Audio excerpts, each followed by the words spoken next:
I thought I bought silken tofu, but I didn't. I bought too firm. So, I'm not gonna be able to make what I thought I was gonna make, but I'll show you something pretty cool with tofu. So I think tofu kind of gets a bad rap in the West because we think of it as like a meat substitute or a vegetarian meat or whatever like that. I don't think of it that way. I just think of it as tofu, just another ingredient to use. It has some wonderful textures and very interesting, exciting applications. A couple years ago, I was playing with tofu and it always sits in water. And I thought, why don't we just flavor the water that it sits in? That's probably a good idea. So I did that and it's an excellent idea. So let me drain this. This technique I always use with firm tofu. I've never tried it with anything else. It would be hard to work with something else because it would break. So take your tofu and put it in some kind of vessel, something that'll fit. This is not gonna work. I need something else. What am I gonna use? You have to find some kind of container to put your tofu in. This is the only thing I have that will work, so that's what I'm using. I have some water in a container right here. I don't know how much, just enough to cover the tofu, and we're basically gonna make a brine. So I'm gonna season the water with sugar and salt, MSG.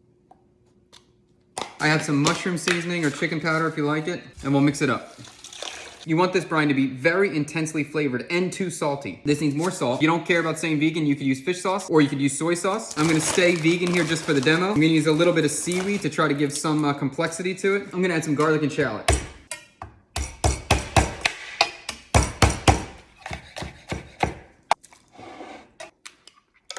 It needs more salt. More salt. Oh no, stop.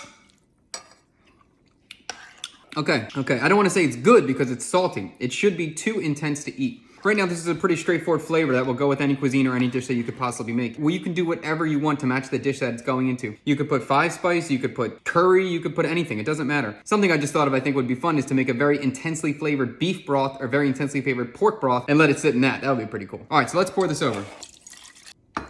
If it's not all the way covered, you can just add a little bit more water and just add a little bit more salt. This will be fine the way it is sitting right here. Let this sit in this liquid at least overnight. At least. You could do 3 or 4 or even 5 days in here. It just kind of gets stronger and funkier. It's good. So the tofu's been brining for 2 days now, probably 48 hours.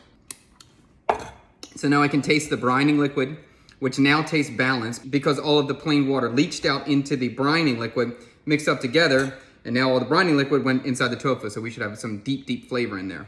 From here, you just treat this as normal tofu. Do whatever you want to do with it. I'm gonna fry them for some things I'm working on, but one of them I'll cut and one of them I'll leave whole.